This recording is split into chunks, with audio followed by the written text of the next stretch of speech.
Bueno, entonces, el tema de hoy es paralelismo de datos. ¿En qué consiste el tema de hoy? Entonces, primero vamos a contarles qué es paralelismo de datos.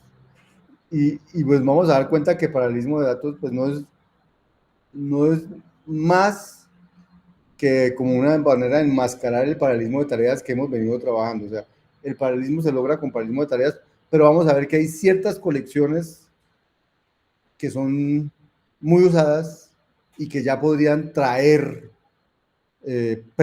preconstruidos los algoritmos paralelos. Entonces, cuando esas colecciones que son datos las usemos para hacer esas operaciones, entonces esas operaciones por defecto se podrán ejecutar paralelamente sin que yo tenga que hacer el paralelismo directamente yo.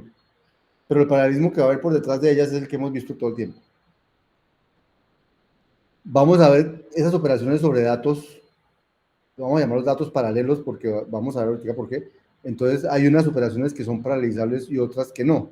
Entonces hay unas que va a rendir decirle haga la versión paralela y otras que no van a rendir. Y vamos a tratar de entender por qué unas sí y otras no.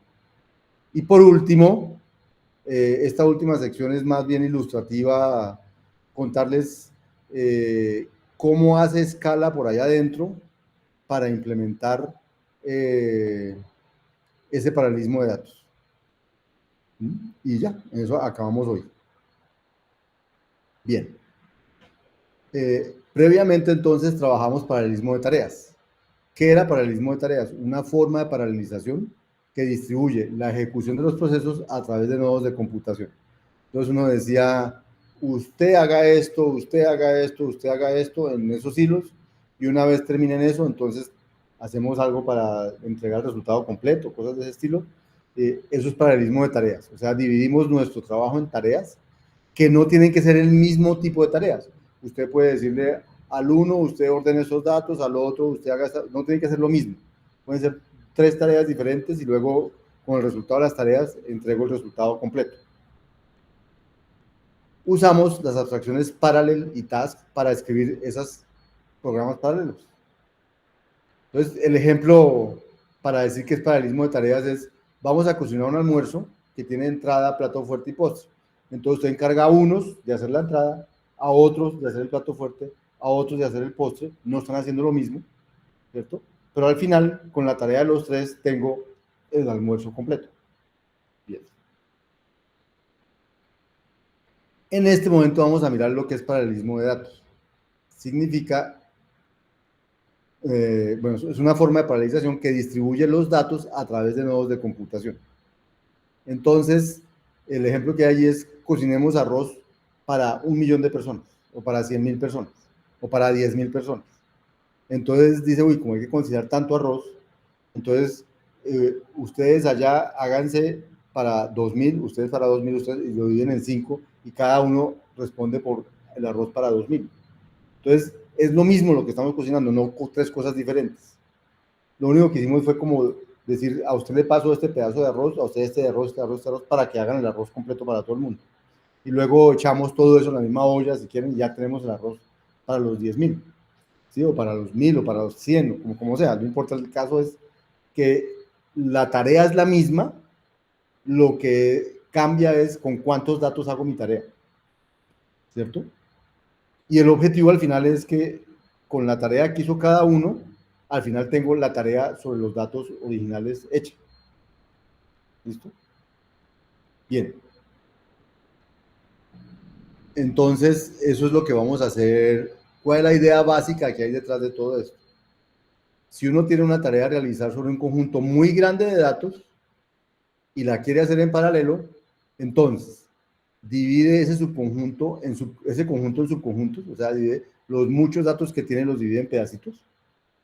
Le delega la misma tarea a todos los subconjuntos y luego cuando tiene el resultado, combina los resultados. De cada uno combina los resultados de todos. ¿Cierto? O sea, lo que se paraleliza no es la tarea, sino los datos sobre los que se hace la tarea. O sea, la tarea es la misma, ¿sí? Lo que cambia es el tamaño de los datos que le doy a cada uno y luego tengo que saber cómo combinar. Por ejemplo, entonces aquí vamos a empezar con un ejemplo sencillo. que es inicializar un arreglo con un valor B. Digamos, vamos a empezar, no me gustan mucho estos ejemplos con arreglos, porque los arreglos son estructuras mutables, pero es para poder mostrarles luego un problema que tienen las estructuras mutables y por qué no vamos a quedar con estructuras inmutables. El problema es el mismo siempre, concurrencia con estado no casa bien y al programador le toca estar controlando un poco de no determinismos. Entonces, aquí vamos a hacer pero para este primer caso va a funcionar. Vamos a inicializar un arreglo, como siempre me gusta mostrarlos aquí en IntelliJ.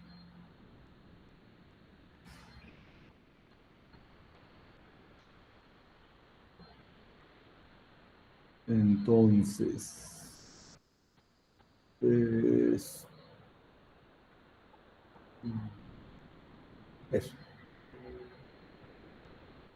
Bueno, para decirles una cosa, hay una, aquí en el build.sbt,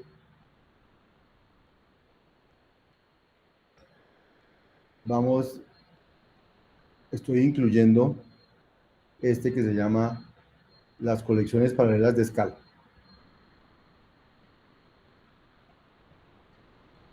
Además del escalameter y esas cosas, las colecciones paralelas de escala. ¿Qué son las colecciones paralelas de escala? Son las versiones paralelas de las colecciones que hemos visto. Hemos visto rangos, hemos visto listas, hemos visto vectores, hemos visto maps, hemos visto flujos. Entonces, todos los vimos normal, secuenciales. Hay versiones paralelas de ellos. ¿Qué son las versiones paralelas? O sea, desde el punto de vista abstracto son lo mismo. Solamente que si yo tengo una versión paralela de un vector y le ejecuto y le digo haga el método tal, ese método se va a ejecutar con la versión paralela que él tenga. Yo no lo voy a paralelizar, él ya está paralelizado allá adentro. ¿Sí? O sea, las respuestas me las va a dar ejecutando su versión paralela. Entonces, como para poder ejecutar versiones paralelas, ustedes pueden imaginar que la forma de almacenar los datos no es la misma. Entonces, ellos crearon las colecciones paralelas. Tienen las mismas funcionalidades de las colecciones secuenciales, solo que cuando se ejecutan sus algoritmos, se ejecutan con ya paralelos. O sea, no tiene que paralelizarlo uno, sino que ya el método viene paralelizado allá adentro. Por eso se llama paralelismo de datos, porque usted se preocupa por el dato y no por el programa paralelo que se va a correr. ¿Sí? Entonces, para trabajar con estructuras, con estas colección paralelas, entonces uno tiene que importar estas collection converters. ¿Qué hace ese collection converters? Coge, por ejemplo, cuando yo escribo 1 to 100, entonces él crea un rango de 1 a 100, ¿cierto? Si le digo eso mismo, pero punto par, ese es el convertor, ese es el que convierte a la colección a paralela.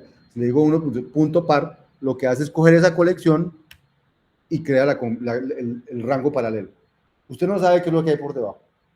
Lo que sabe es que si usted sobre el rango secuencial, corre el algoritmo map, no sé qué, eso corre secuencial.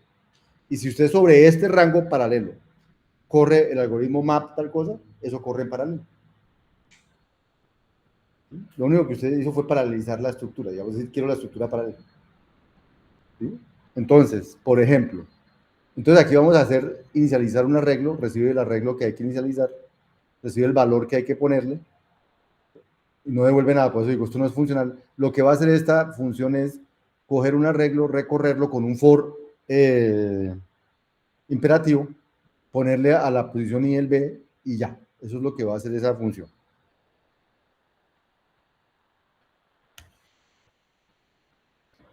Y entonces, yo por ejemplo voy a crear un arreglo de tamaño 10. Voy a crear un arreglo de tamaño 10.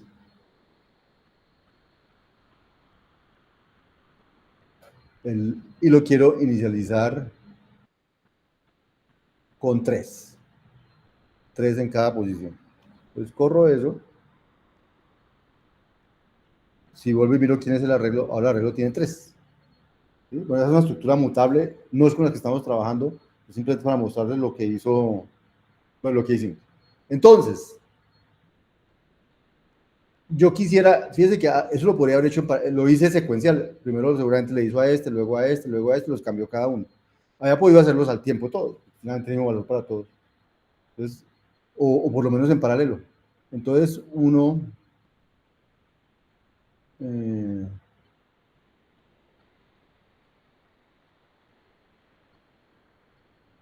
ay, perdón, este fue el que puse.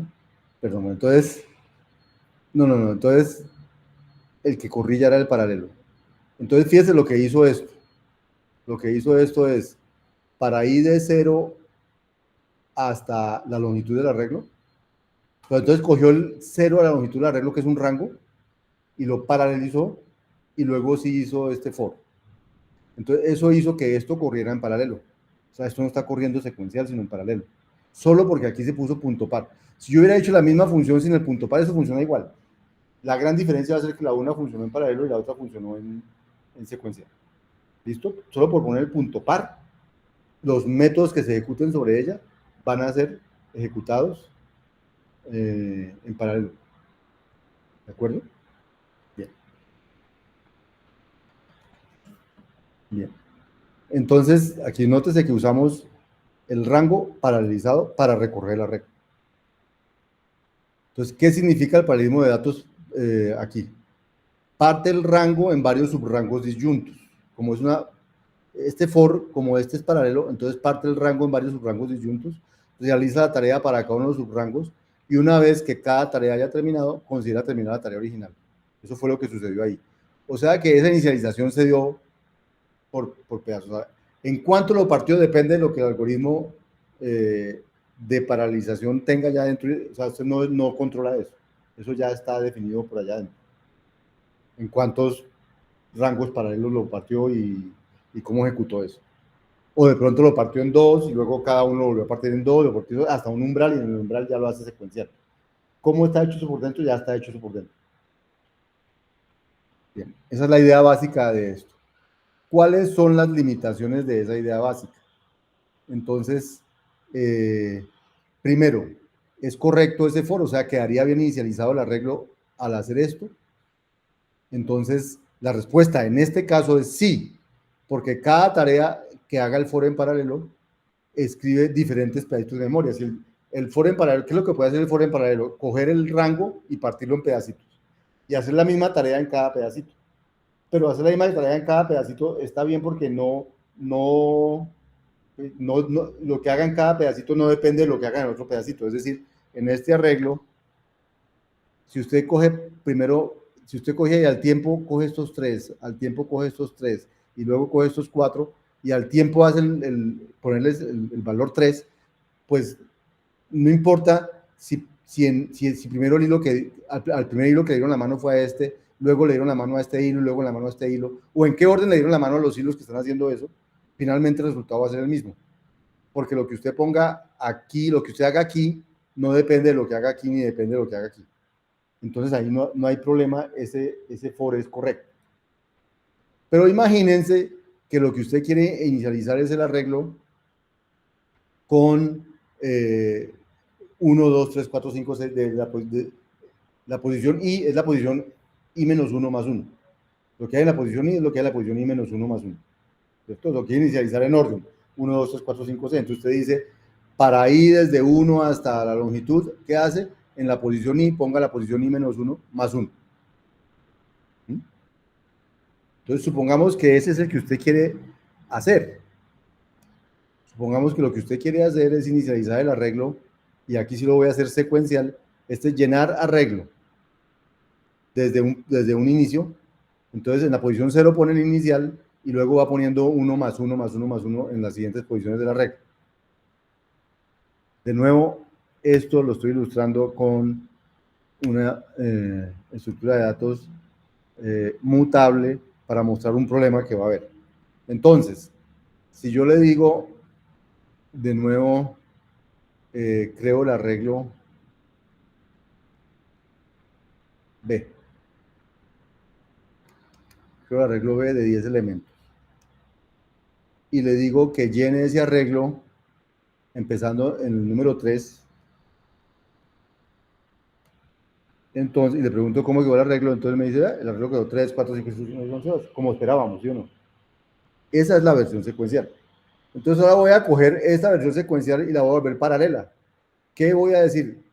Que cojo igual un arreglo, pero cojo y paralelizo el rango, simplemente paralelizo el rango. O sea, le puse punto par donde antes no había punto par. De resto lo dejé igual, para que use operaciones paralelas.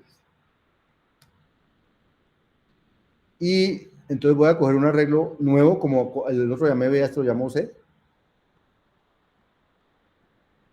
y voy a llenar el arreglo en paralelo con 3 también.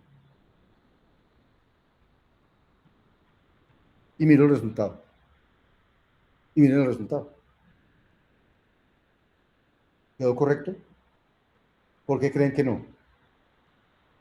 Pueden decirme ustedes allá o ustedes acá. ¿Qué creen que fue lo que sucedió?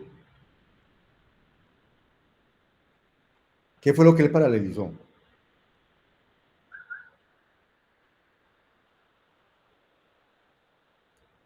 Acuérdense que el arreglo apenas lo crea, quedan con ceros aquí.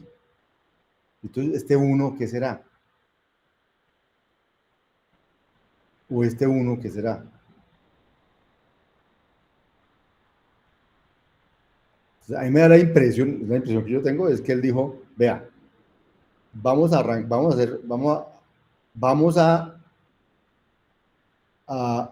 por, digamos, vamos a paralizar este pedazo primero, vamos a aplicar esa función a este pedazo y a este pedazo al tiempo. Entonces, antes de que pudiera decir que esto era un 3, ¿cómo hace él? Dice, yo miro, esta posición es la anterior más 1. Pues la única manera de que aquí haya un 1 es porque en la anterior había un 0. Quiere decir que este señor no había llegado a poner el 9 en 0, donde había el 9. Entonces, ¿qué había antes del 9? Un 0. Y este ya estaba funcionando. O sea que, a pesar de que este ya empezó a funcionar, le dijeron ya hasta ahí pare, y entonces le dieron la mano a este, y este dijo, pues aquí hay un 0, yo pongo un 1. Y al mismo tiempo le dieron la mano a este y dijo, pues aquí hay un 0, yo pongo un 1.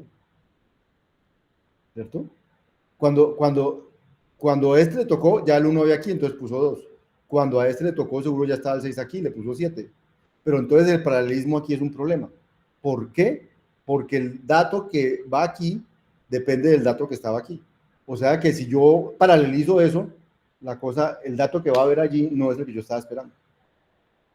Entonces no puedo paralelizar esas cosas con estado. Ese es el problema. Paralelizar con estado es un problema.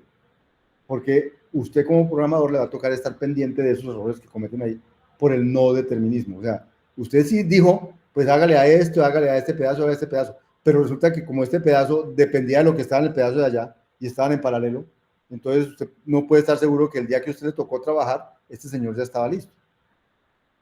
Porque están trabajando en paralelo, sin ninguna coordinación. El de arriba funcionaba porque no hay necesidad de que estuvieran coordinados. Pero aquí, si no hay coordinación, no van a funcionar. Eso no va a suceder si mis datos son inmutables, sino mutables. Entonces, esas son las limitaciones de la idea básica. Entonces, esto funciona si trabajamos con funcional. Si trabajamos con estado, esto no va a funcionar, porque va a haber unos, ¿cómo se llaman? Un no determinismo que usted como programador va a tener que gestionar. Entonces, aquí está el ejemplo, el error, tal. Y entonces, para mostrar los beneficios, esas eran las limitaciones de la idea básica. Para mostrar los beneficios, entonces vamos a trabajar con cosas que sí permitirían eso. Por ejemplo, hallar el máximo de un, entonces, vamos a hallar el máximo de un, a ver, ¿dónde está eso? Pues ahora,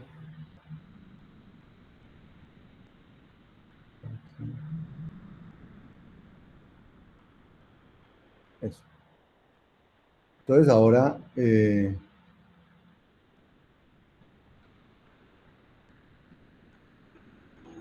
para no usar, bueno, digamos, por ahora no me preocupe por esto.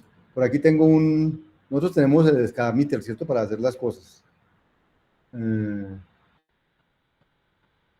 Yo ya hice import Scalameter, no me acuerdo si lo hice.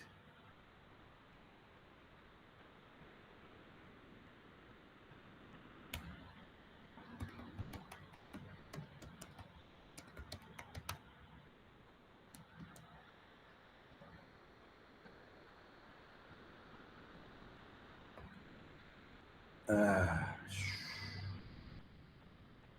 lo tengo aquí, yo lo tengo aquí. Sí, sí, sí. ¿Cómo hago el import del Scalameter? Se me olvidó.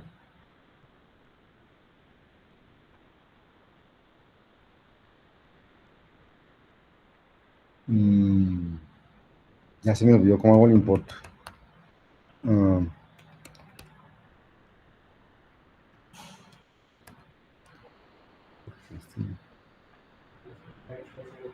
¿Cómo? Es que yo creo que yo lo había hecho antes de entrar a la clase. Yo creo que, no, sí, debería haber hecho el SBT, pero yo creo que lo había hecho antes de entrar a clase. Vamos a ver.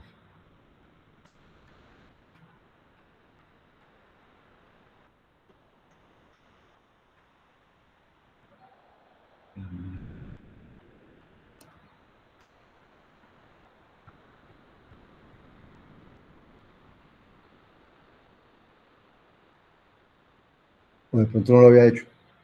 Miremos, sí.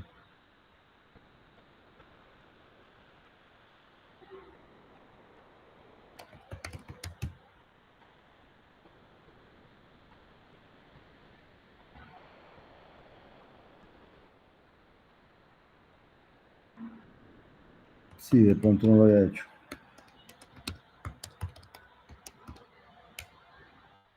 No, tengo algo mal en el SBT. Eh,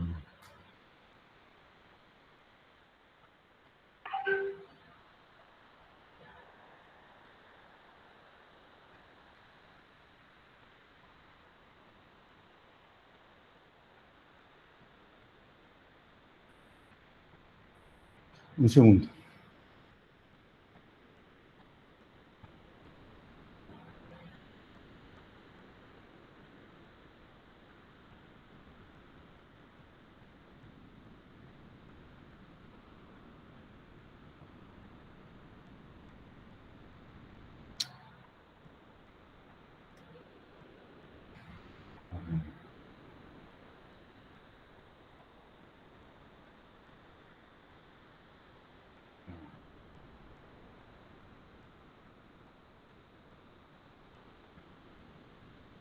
Es que es org.escalameter.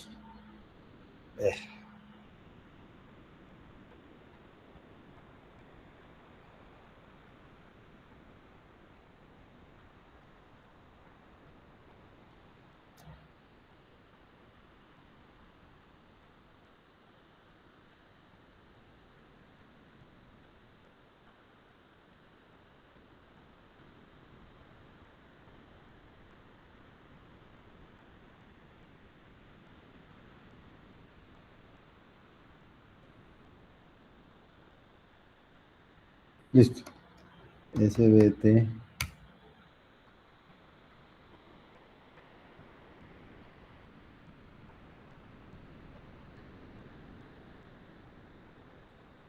console, claro que les digamos, ya me acuerdo que. Ya me acuerdo. Console.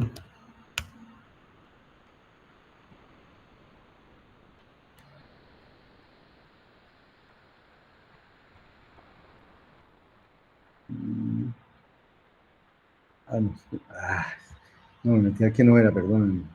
De datos, sí que estamos en datos. SBT.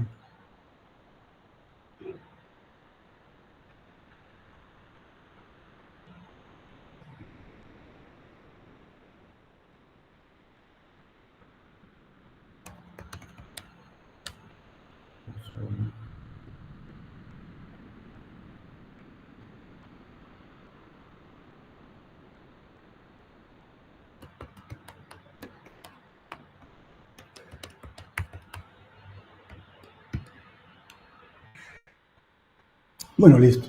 Entonces ahora sí vamos a hacer el del... El del... Este. Entonces,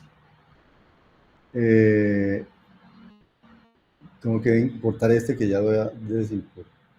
Bueno, voy a usar random, voy a usar estas cosas, voy a importar, porque no me hace falta nada de eso.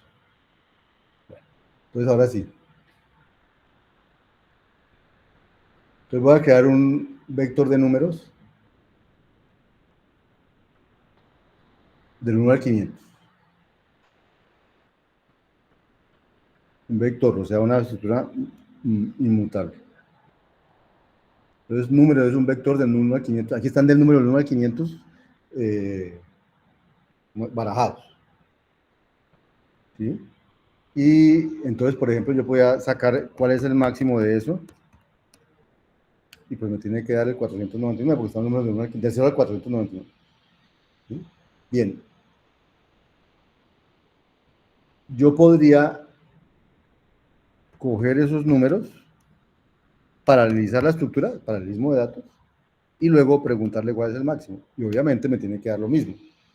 Solamente que el algoritmo que se ejecutó aquí y el que se ejecutó aquí no fue el mismo. Porque el que ejecutó aquí fue el secuencial y el que ejecutó aquí fue sobre la estructura paralelo. ¿Cierto? Entonces, uno quisiera ver si realmente eso sirvió para algo. Entonces, creo que se llamaba Measure, el de Scalameter, y yo le digo aquí, por ejemplo, cuánto se demora haciendo numbers.max. Y él me debe decir, vea, me demoré tanto. Y si yo ahora le digo cuánto se demora haciendo, pero numbers.par.max.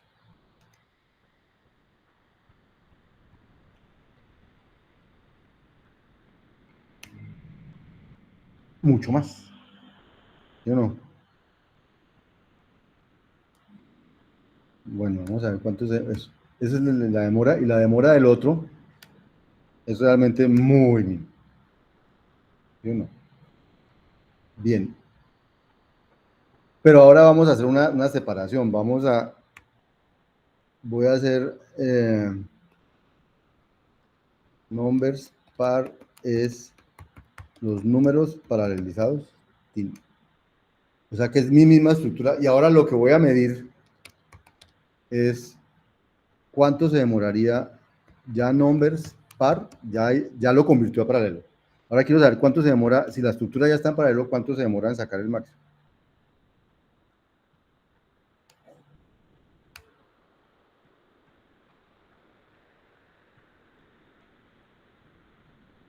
Versus 0094 versus, o sea, realmente pareciera ser muy demorado, ¿cierto? Pero entonces vamos a crear un vector más grande, no de 500. Vamos a crear un vector de tamaño 5000. Y voy a mirar cuánto se demoraría numbers.max. Eso es más o menos lo que se demora. No, mira. No, 0.20 y pico lo que se demora. Versus numbers.par.max.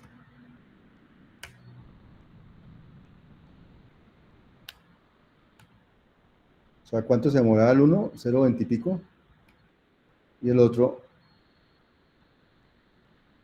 0.90 y pico. Mucho más. O sea, no ha servido para nada para analizar. Pareciera. Vamos a hacerlo con una estructura de datos más grandecita. Esta es de 5000, esta es de 50.000. Entonces vamos a mirar cuánto se demora sacar el máximo. Y, bueno, hagámoslo varias veces.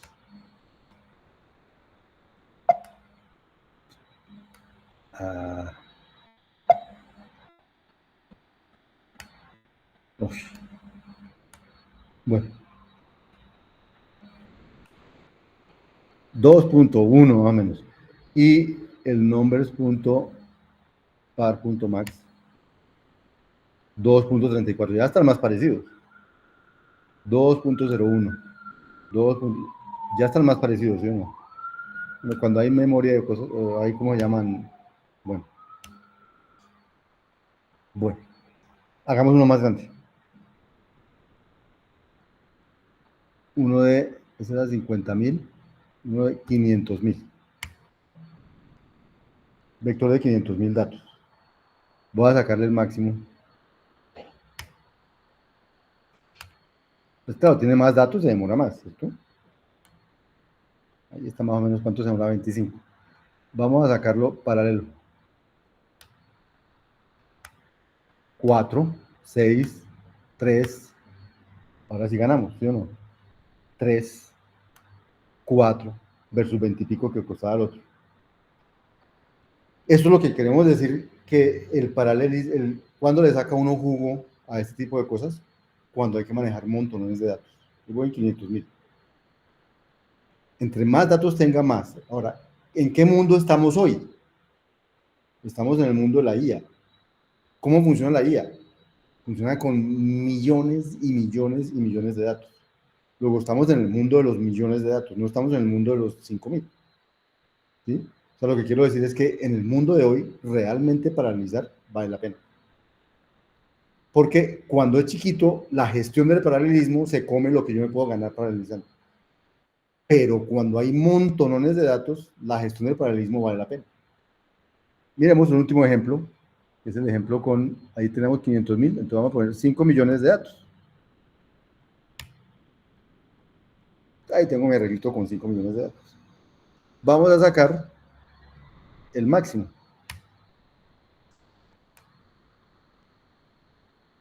Ahí está más o menos lo que se demora. Ah, otra vez. ¿Sí? Y vamos a sacarlo en paralelo. 24, 17. Dice, bastante menos, ¿sí o no? ¿Y qué hizo usted para lograr eso? Nada. Solamente decir, use la estructura de datos paralela y los algoritmos paralelos que están allá abajo. Eso es lo que llama paralelismo de datos. O sea, realmente los algoritmos que están abajo hacen paralelismo de tareas, allá el MAP o el MAX o no sé qué, pero usted como programador no se preocupa por eso. Usted lo que dice es, yo quiero usar el paralelismo de datos. ¿Listo? Eso es lo que yo quería ilustrar ahorita. Fíjense que usted no hizo mayor cosa para lograr ese ganancia. El que hizo eso es la colección paralela de escala que tienen sus algoritmos allá. Pero esos no funcionan, o sea, no compiten cuando los datos son poquitos. Entonces mejor hágalo secuencial. Pero cuando los datos son montonones, sí vale la pena paralelizar.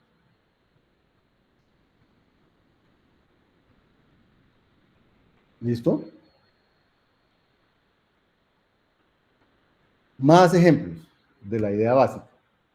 Calcule los números palíndromes entre 0 y 100.000. Calcule los números palíndromes. Entonces, ¿qué es un palíndromo? ¿Ustedes saben qué es un palíndromo? Que se lee igual de izquierda a derecha que de derecha a izquierda. De izquierda a derecha se vuelven igual. Entonces, los números palíndromes entre 0 y 100.000. Entonces, ¿cómo vamos a escribir eso? Entonces, fíjense cómo se escribe. Eso está fácil. Genere los números del 0 al 100.000.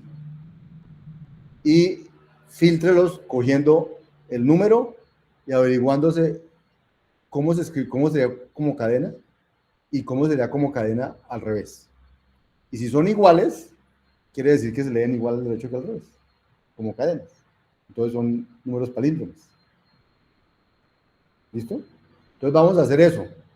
0 a 100.000, entonces vamos a hacer eso. Creo que yo lo tengo aquí. En alguna parte lo debo tener. Aquí no. Sí. Entonces,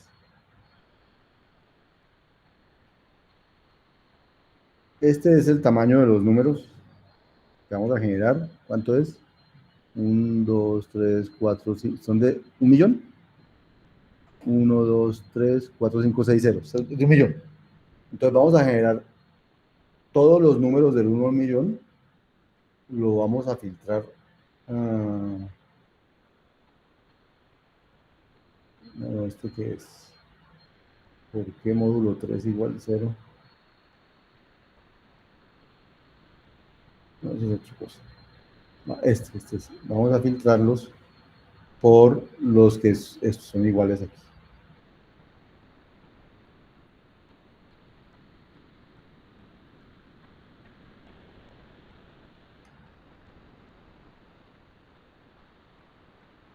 Entonces, esto es,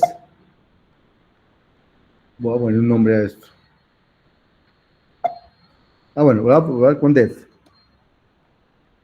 Estas palíndromes secuenciales.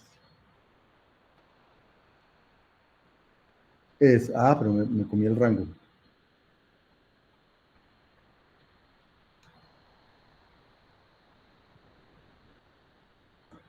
Entonces, de 1 hasta tam, y filtrelo con esto.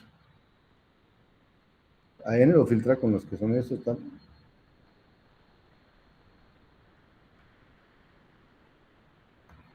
Incorrecto.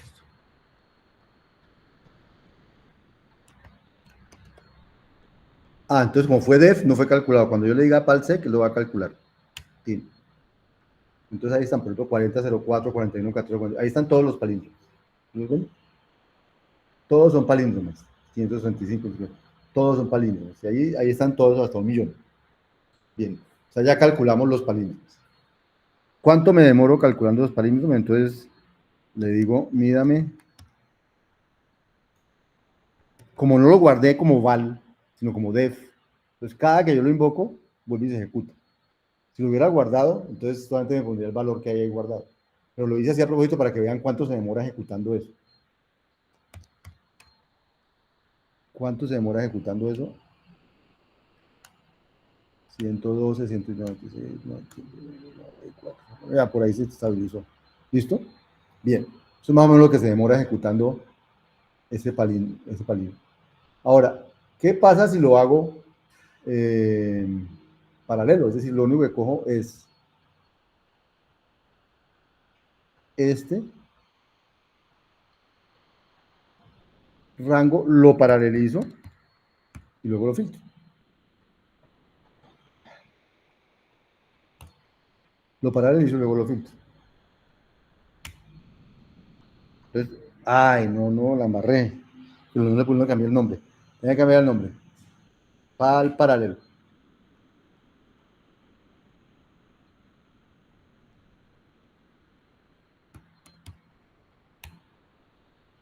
Y voy a volver a la definición del secuencial que teníamos antes, porque si no, este era el secuencial normal.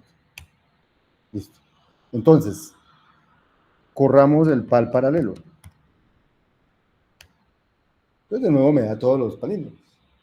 Pero lo que nos interesa ahorita no es, bueno, primero que todo, saber que quedó correcto. O sea, poner el punto par no le daña la semántica a lo que tenía.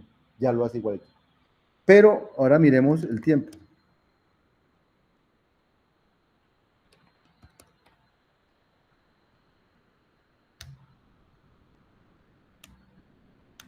¿Y cuánto daba el otro? No me acuerdo. 90 y pico. O sea, ya nos bajamos a la mitad del tiempo. O más. Sí, 23 ya. Si uno hace el radio entre eso, sabe cuánto es la aceleración. Pero fíjense, y nos lo ganamos con un punto par. Eso es lo que trae esas colecciones paralelas. Que si uno realmente va a trabajar con colecciones muy grandes, vale la pena eso. Porque fíjense que estoy contando inclusive el tiempo que se demora en volver la paralela. Porque tiene que hacer un punto par y luego sí hacer el filtro. Pero a pesar de que aún ese tiempo está siendo contado allí, eso no da mucho mejor que no volver la paralela. Eso es el beneficio de esta idea básica. Voy a terminar antes de, todavía hay otra cosa allí, pero voy a parar contándoles algo, y es no sé si aquí estaba eso, aquí no.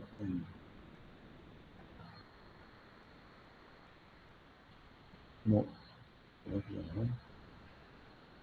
eso. No toda estructura de datos es fácil de paralelizar. Entonces, miren, ¿qué les quiero mostrar? Les quiero mostrar cuánto se demora uno haciendo el punto par, solamente, sin hacer nada más. O sea, cuánto se demora volviendo una estructura, convertirla a la paralela, ¿cierto? Entonces, por ejemplo, si cogemos este que había aquí, que era un vector de 500. Entonces tenemos el vector de 500, entonces lo quiero, no quiero sacar el máximo, sino quiero saber cuánto me demoro cogiendo ese vector y paralelizando, para después usar los algoritmos paralelos. Prácticamente nada, 0,02, 0,0 micros, milisegundos. Muy, muy, muy poquito. Vamos a hacer lo mismo con una lista. Entonces, por ejemplo, vamos a crear una lista de...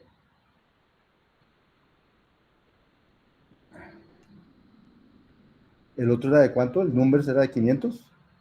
Entonces, para ser justo, vamos a crear una lista de 500.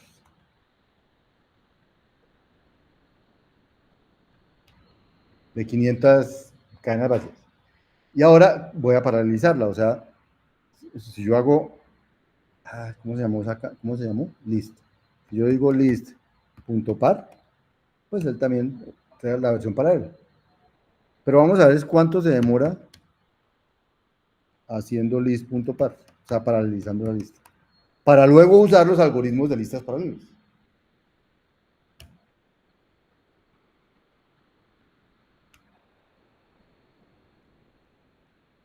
El otro se demora 0,02, eso se demora muchísimo más, 0,10. O sea, paralelizar una lista es mucho más costoso que paralelizar un vector. O sea que si usted quiere trabajar algoritmos paralelos, trate de que sus estructuras de datos no sean listas. Porque le va a costar, porque paralelizarlo le va a costar un poquito más que paralelizar otro tipo de estructuras. En todo caso, tampoco es que el costo sea montonones, pero puede que el costo ¿cómo se llama? Lo inhiba no pueda hacer ventaja del paralelismo tan rápido como lo puede hacer con las otras. Bien. ¿Qué más hay aquí? Bueno, entonces voy a parar un segundo para mostrarles otras cosas.